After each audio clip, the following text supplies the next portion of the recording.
दोस्तों, हमने बहुत सी मिस्टीरियस स्टोरी सुनी है। आज ऐसी ही एक स्टोरी की बात करते हैं जो सुनने में बड़ी ही दिलचस्प मालूम होती है। ये बात है एक ऐसे प्लेन की जो अचानक गायब हो जाता है और फिर 35 साल बाद दोबारा एयरपोर्ट पर लैंड करता है। लेकिन एक सैड बात यह थी कि सीट पर पैसेंजर की जगह उनके कंकाल नजर आते हैं। शायद आपने भी इसके बारे में सुना और पढ़ा जरूर होगा। आज की इस वीडियो में हम आपको बताते हैं आखिर क्या है इसके पीछे का सच। क्या वाकई 35 साल बाद फ्लाइट का लैंड कर पाना मुमकिन है? ये बात है 4 सितंबर 1954 सैंटियागो फ्लाइट 513 जो कि 92 पैसेंजर के साथ ब्राजील से जर्मनी के लिए उड़ान भर रहा था। सब कुछ बिल्कुल सही था। उड़ान के बाद ये अपने एल्टीट्यूड पर पहुंचकर जर्मनी की तरफ उड़ान भरता है। तभी इसका ग्राउंड कनेक्शन टूट जाता है। इसके बाद इसका कुछ पता नहीं चला। आखिर ये मान लिया गया कि ये प्लेन क्रैश हो चुका है। इसकी खोज के लिए एक टीम को रवाना किया गया, लेकिन कहीं कोई सबूत न मिला। एंड फाइनली ये मान लिया गया कि प्लेन दुर्घटनाग्रस्त हो चुका है और कुछ सालों बाद इस केस को क्लोज कर दिया गया। 1979 में घटना के 35 साल गुजरने के बाद एक ऐसे ही प्लेन को देखा गया। एयरपोर्ट अथॉरिटीज ऑफ इंडिया ने इस प्लेन से कांटेक्ट करने की कोशिश की थी, लेकिन ये संभव नहीं हो पाया था। प्लेन के पायलट के जरिए कोई भी जवाब नहीं मिला और इस प्लेन को रनवे पर लैंड करते देखा गया। वहां के लोग हैरान हो गए कि आखिर ये कौन सा प्लेन है जो बिना इंफॉर्मेशन के लैंडिंग कर रहा है, और आखिर ये ATC के रनवे पर लैंड कर गया। जब उन लोगों ने उस पर लिखे नाम को देखा तो सब हैरान रह गए। वही सैंटियागो 513 जो कि गायब हो गया था और कई सालों तक खोजबीन करने के बाद भी इसका कुछ पता नहीं चल सका था, और आज वही प्लेन लैंडिंग कर गया। ऐसा कैसे मुमकिन है? सोचने की बात यह थी कि आखिर प्लेन वापस कैसे आ सकता है। जब प्लेन के दरवाजे खोलकर अंदर देखा गया तो पैसेंजर की जगह उनके कंकाल नजर आए। यहाँ तक कि पायलट भी गायब हो चुका था और अब वहां पर सिर्फ हड्डियां थीं। तो आखिर ये प्लेन किसके जरिए चलाया जा रहा था और उसका पायलट आखिर कौन था? ये बात इतनी ज्यादा चर्चा में आ गई कि न्यूज़पेपर, रेडियो, टीवी सभी जगह इस बात को खूब चलाया गया। तो चलिए जानते हैं कि ये स्टोरी वाकई सच है। इसके लिए हम कुछ पहलुओं पर नजर डालते हैं। दोस्तों, सबसे पहले बात तो ये कि लॉन्गेस्ट फ्लाइट की ड्यूरेशन मैक्सिमम 64 डेज होती है, यानी कि 64 दिन, और वो भी तब जब इसमें 2 बार फ्यूल भरा जाए। ऐसे में कोई प्लेन 35 साल तक कैसे उड़ता रहा? ये बात मुमकिन ही नहीं है। और दूसरी बात ये कि ATC इंस्ट्रक्शन के बिना ये प्लेन लैंडिंग कर ही नहीं सकता था। फिर भी मान लेते हैं कि बिना इंस्ट्रक्शन के प्लेन लैंड भी कर गया।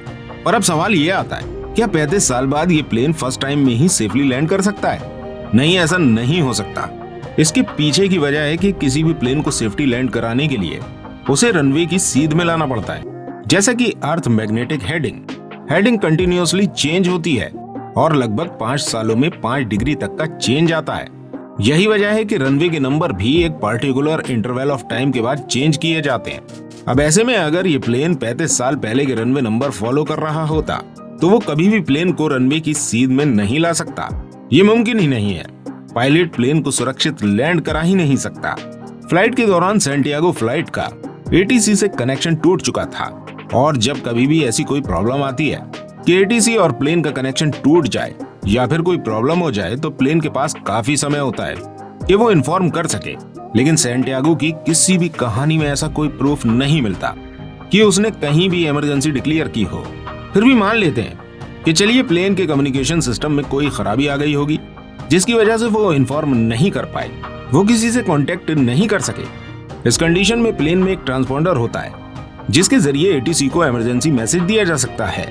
हो सकता है ये ट्रांसपॉन्डर भी खराब हो गया हो और वो मैसेज ना दे सका हो। इसके बाद प्लेन के पास एक और ऑप्शन होता है, वो है फाइटर प्लेन का।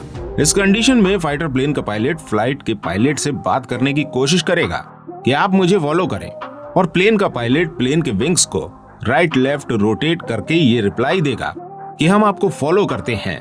फिर फाइटर प्लेन के जरिए उस प्लेन को नजदीकी एयरपोर्ट तक ले जाया जाएगा।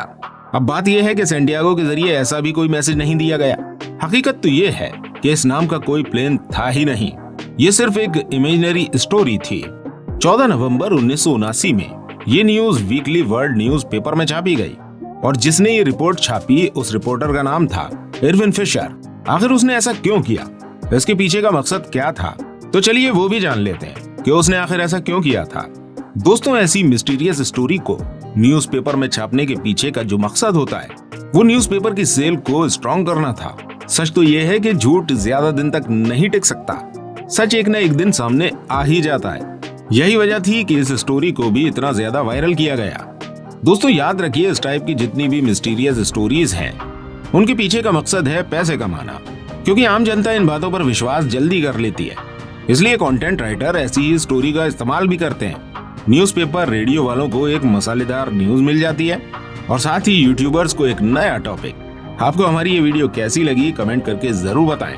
हमारी वीडियो को लाइक और चैनल को सब्सक्राइब करना बिल्कुल मत भूलें, ताकि ऐसी ही इंटरेस्टिंग और नॉलेजेबल वीडियोस आप तक पहुंच सकें।